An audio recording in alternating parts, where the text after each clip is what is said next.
శ్రీకాకుళంలో చంద్రబాబు మాట్లాడుతున్నారు. ఇప్పుడు లైవ్ చూద్దాం. పోలీసులు లేకపోతే బయట కూడా రాలేడు. అందుకే నేను అంటున్నా, జగన్మోహన్ రెడ్డి నువ్వు అర్జునుడివి కాదు, పంచభూతాల్ని రాష్ట్రాన్ని మింగేస్తున్న అక్రమార్జునుడివి. మళ్ళీ చెప్తున్నా, నువ్వు అర్జునుడి కాదు, రాజకీయాల్లో అతి పెద్ద అక్రమార్జునుడివి. నువ్వు పురాణ పురుషుడు కాదు, కలియుగంలో పుట్టిన భస్మాసురుడివి. భస్మాసురుడు ఏదైతే ప్రజలు వరం ఇచ్చారో ఆ వరంతో అందరి తలపైన చెయ్యే విధంగా అయితే పెట్టావో ఆ ఓటుతోనే ఈ భస్మాసుర వధ చేయడానికి మా తమ్ముళ్ళు ఆడబిడ్డలు సిద్ధంగా ఉన్నారు.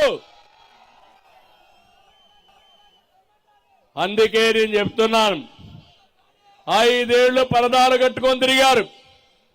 ఇప్పుడు నా స్టార్ క్యాంపెయినర్లు, మీరే నా స్టార్ క్యాంపెయినర్స్ అంటున్నాడు. మొన్న వాలంటీర్ల దగ్గరికి పోయి సిగ్గు లేకుండా మీరే నాకు స్టార్ క్యాంపెయినర్స్ అని మాట్లాడే పరిస్థితికి వచ్చాడు.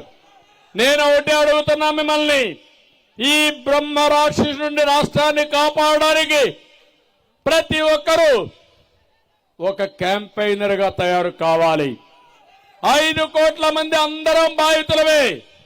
ధరలు పెరిగి ఒకరు, తప్పుడు కేసులు పెట్టి ఒకరు, ఆస్తులు పోగొట్టుకొని ఒకరు, ఉద్యోగం రాకుండా ఒకరు, అందరం బాధితులమే.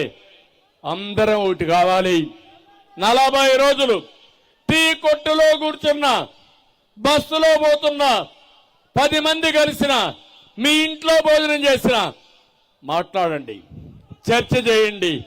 మీ భవిష్యత్తు ఏంటో ఒక్కసారి ఆలోచించండి. మీ భవిష్యత్తుకు మేము గ్యారంటీ ఇస్తాం. మళ్ళీ రాష్ట్రాన్ని అన్ని రంగాల్లో పైకి తీసుకొస్తాం. మీరు చేయాల్సింది, రేపు జరిగే ఎన్నికల్లో ప్రతి ఒక్కరు ఆలోచించి తెలుగుదేశం జనసేనను గెలిపించండి. భావితరాల భవిష్యత్తుకు పెద్దపీట ఏమని మిమ్మల్ని అందరినీ కోరుతున్నా. చేయాల్సిందిగా మరొక్కసారి మీకు అందరికీ విజ్ఞప్తి చేస్తున్నా. ఇక్కడికి వచ్చినప్పుడు నేను ఒకటే మిమ్మల్ని కోరుతున్నాను, శ్రీకాకుళం ఇక్కడ మంత్రి ధర్మాన ప్రసాదరావు ఉన్నాడు. ప్రసాదంలో శ్రీకాకుళాన్ని ఆరగిస్తున్నాడు. ఎప్పుడో వైఎస్ఆర్ కాంగ్రెస్ పీరియడ్ లో ప్రారంభించాడు అవినీతి, ఇంకా కొనసాగుతానే ఉంది. విశాఖలో భూ కుంభకోణంలో ఆ రోజే సూత్రధారి. అప్పుడే సిట్టు కూడా చాలా స్పష్టంగా చెప్పింది, ఇక్కడ ఇసుక ర్యాంపుల వ్యవహారాన్ని కొడుకు చేతిలో పెట్టాడు. అవునా కాదా అని అడుగుతున్నా మిమ్మల్ని.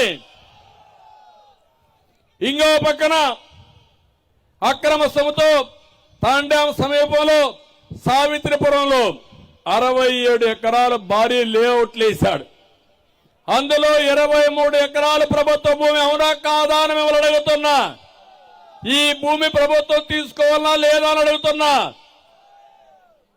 ఎన్ని వేల కోట్లు తిన్నా ఈయనకు అది కూడా చాలడంలా ఇప్పుడు చివరికి సెంటు పట్టాల్లో కూడా అవినీతికి పాల్పడే పరిస్థితికి వచ్చాడు. పాత్రుని వలసలో ప్రభుత్వ భూమిని బినామీ పేర్లతో రాయించుకుని తిరిగి ఆ భూముల్ని ప్రభుత్వానికి అప్పగించి కోట్ల రూపాయలు కాజేసిన గనుడు ఇక్కడ మంత్రి, ఎమ్మెల్యే. ఇప్పుడే మన నాయకులు చెప్పారు, ఈ ఎమ్మెల్యే అక్కడ స్పీకర్ ఉన్నాడు. ఇద్దరికి 10 కిలోమీటర్ల రోడ్డు ఉంది. అదే